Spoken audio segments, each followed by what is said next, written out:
And welcome back, ladies and gentlemen, to Giangelo's here in Boardman. It is the last interview of the night, but ladies and gentlemen, he walked up here. He said, "You saved the best for last, didn't you?" Ladies and gentlemen, Mr. Tyson Seesholtz. Dude, you're a popular cat. The people love you, and to have that as a sophomore is special. So talk to me about you moved here your freshman year, right? Yeah. Talk to me about when you came here, what you kind of found about the South Range community. Honestly, compared to other places I've been, like Howland, like Lakeview, there's nothing quite like South Range. Meaning, like, how tight-knit of a community everybody is and how much everybody cares about each other and how much everybody looks out for each other. It's just second to none. You're a multi-sport athlete, dude. I mean, you're a guy, wrestling, football. Yeah. Anything else? No. Okay. Not even like casual. No. Okay. I mean, like lifting, if you can count that. Lifting. You're the best at exercise, and we know that. That's like wrestling part 2. So to be a multi-sport athlete, you're a varsity athlete in 2 sports. Last year, you showed everybody what you were as a wrestler. This year, you have an opportunity to show it on the football field. When you have an opportunity like that at such a young age, are you able to understand, like, what is at stake here? You know what I mean? Like you're going up against grown men, 18-year-old guys, right, that are like an ice cream season away from being a college freshman. Yeah. To be what, 15? 16. 16-year-old to go up against those guys. Does it ever play in the back of your mind, or do you take that as a situation where you're going to take them on no matter who they are, what they look like, and how big they are? Honestly, from wrestling for most of my entire life, I've always been used to facing odds that aren't always in my favor.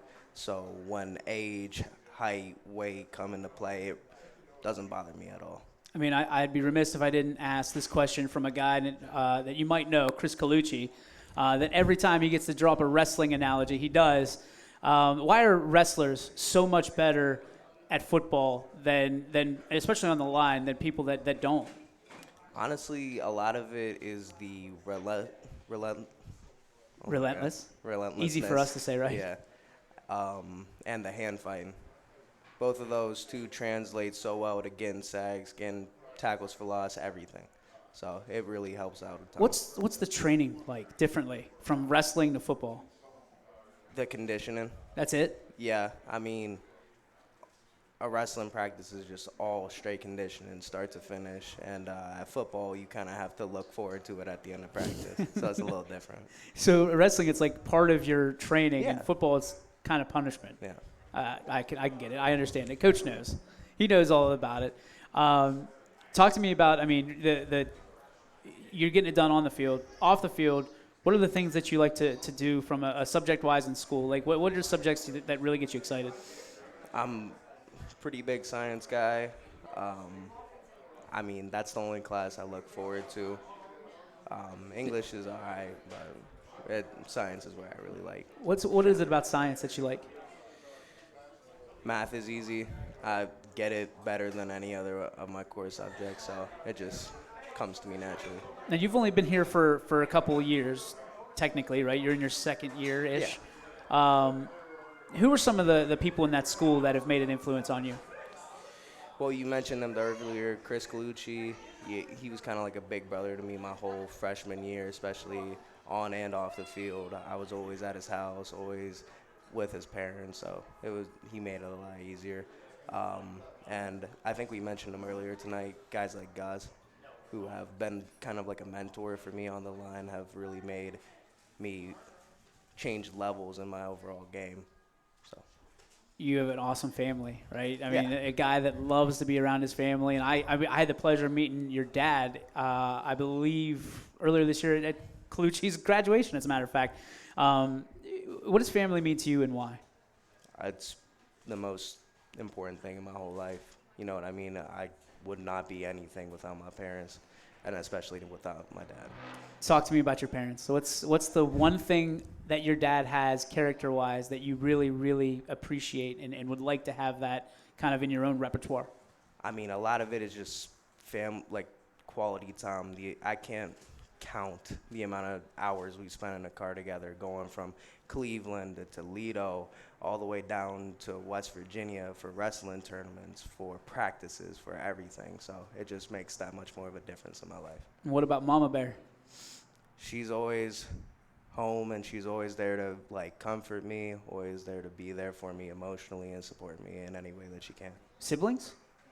Yeah, I mean, they're both a lot older than me, so there's always been kind of a disconnect, but whenever they come home, it's a good time. What's some of the things that you appreciate about them, especially as having that kind of difference in age gap?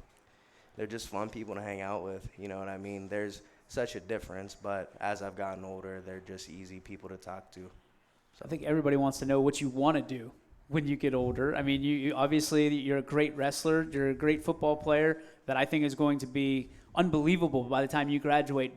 I'm going to say it. You're probably going to break all kinds of records here. What do you want to do? I definitely want to pursue a higher level of education at a college level, but I'm looking to go D1. Looking to go D1. Okay, so what do you want to study? Don't say science. I've been looking for an engineering degree or something to do with cybersecurity. Cybersecurity, that's a popular one nowadays. Yeah. Okay, so what is it about cybersecurity that you enjoy that kind of intrigues you?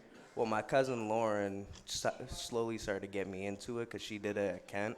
So it was really easy to learn from her. Oh, I can appreciate that, man. All right, role models that maybe aren't your parents or people that are related to you that you look up to and come to and from for advice? Probably my early wrestling coach, Coach Chad. I don't know if you've ever met him before, but Chad Bailey? No. Okay. Chad Churchetta. Okay. I go to him a lot whenever I'm facing problems, not just focus on the sport, but in general. So, yeah, he's a really nice guy and easy to talk to, understands my issues, and has gone through a lot himself. So, for you, what kind of legacy do you want little guys like that to remember about Tyson Seesholtz? Just the hard work, never give up, just always put your head down and go to work. Dude, you're a legend already. Tyson Seesholtz, ladies and gentlemen, that's going to do it for our show.